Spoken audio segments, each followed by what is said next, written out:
শিক্ষক সমিতি HB road কর্তৃক আজকের আহত সাংবাদিক সম্মেলনে বিভিন্ন ইলেকট্রনিক্স এবং প্রিন্ট মিডিয়া থেকে আগত সাংবাদিক বন্ধুদেরকে স্বাগত জানিয়ে আজকের সাংবাদিক সম্মেলনের বিষয়বস্তু সম্বন্ধে আমি আলোচনায় যাচ্ছি। আপনারা জানেন, গত 13ই আগস্ট ত্রিপুরা সরকারের অর্থ দপ্তর কর্তৃক একটি মেমোরেন্ডাম জারি করে শিক্ষক কর্মচারীরা এমইসিপি পাওয়ার পর তার যে অপশন দেওয়ার সুযোগ, যা আগে একটা কাট অফ ডেট ছিল সেটাকে উঠিয়ে দিয়ে এটাকে উন্মুক্ত করে দেওয়া হয়। এই বিষয়ে আমাদের ত্রিপুরা সরকারি শিক্ষক সমিতি যে আইনি লড়াই, এই প্রেক্ষাপটে আজকে সাংবাদিক সম্মেলন। আমরা যেটা বলতে চাই, Tripura state civil service ROP rule 2017 অনুযায়ী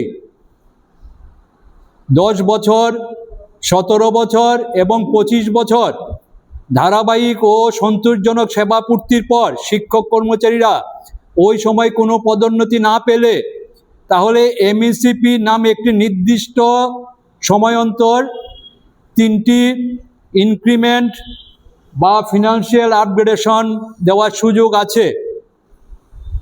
এখানে উল্লেখ থাকে যে আরওপি 2017 রুল 11 অনুযায়ী যে সকল শিক্ষক কর্মচারী 2রা জানুয়ারি থেকে 1লা জুলাইয়ের মধ্যে তাদের এমইসিপি পাওয়ার যোগ্য, তাদের পরবর্তী যে পিরিয়ডিক্যাল ইনক্রিমেন্টটা তা পরবর্তী বছরের 1লা জানুয়ারিতে স্থানান্তরিত হয়। ফলে সিনিয়র এবং জুনিয়র শিক্ষক কর্মচারীদের মধ্যে একটা বেতনের বৈষম্য সৃষ্টি হয়। আমরা একটা উদাহরণ সময় বলতে পারি, যে সকল শিক্ষক কর্মচারী চাকরিতে যোগদানের তারিখ 2 জানুয়ারি থেকে 1 জুলাইয়ের মধ্যে ওনাদের যে পিরিয়ডিক্যাল ইনক্রিমেন্টটা এমইসিপি পাওয়ার পরে পরবর্তী বছরের 1লা জানুয়ারিতে চলে যাওয়া, এবং একজন জুনিয়র কর্মচারী বা শিক্ষক যার এমইসিপি যে তারিখ হলো 2রা জুলাই থেকে পরবর্তী বছরের জানুয়ারি মাসের মধ্যে উনি জুলাই মাসে নর্মাল ইনক্রিমেন্ট পান এবং এমইসিপির ডেটে নর্মাল এমইসিপির ইনক্রিমেন্ট পেয়ে উনি জুনিয়র হয়ে সিনিয়র থেকে বেশি বেতন ভোগ করেন। এই যে সমস্যাটা, সিনিয়র কর্মচারী জুনিয়র কর্মচারী কম বেতন পাওয়া বা কম অর্থ পাওয়ার বিষয়টা দূরীকরণের জন্য সারা দেশে এবং ভারতবর্ষের প্রতিটি রাজ্যে FR 22(1) অনুযায়ী অপশন দেওয়ার সুযোগ আছে। ত্রিপুরাতে সেই অপশনের সুযোগটি ছিল না।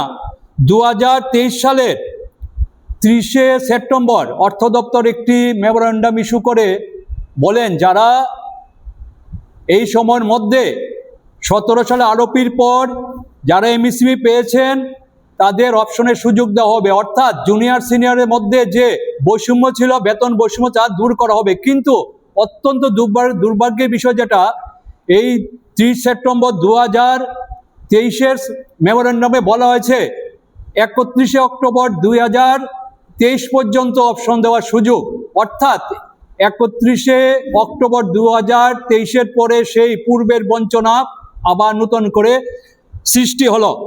আমরা এই ক্ষেত্রে যেটা বলতে চাই, আপনারা সবাই অবগত আছেন 1996 এবং 1997 সালে তৎকালীন বামফ্রন্ট সরকার শিক্ষার সুদূর প্রসারী দৃষ্টিভঙ্গি নিয়ে শিক্ষার উন্নয়নের জন্য post graduate teacher, graduate teacher এবং আন্ডার গ্রাজুয়েট টিচার হিসাবে 10,000 শিক্ষক শিক্ষিকাকে নিয়োগ করেন। ফলে ওই সময় সারা রাজ্যে শিক্ষক স্বল্পতা শূন্যের কোঠায় নেমে এসেছিল।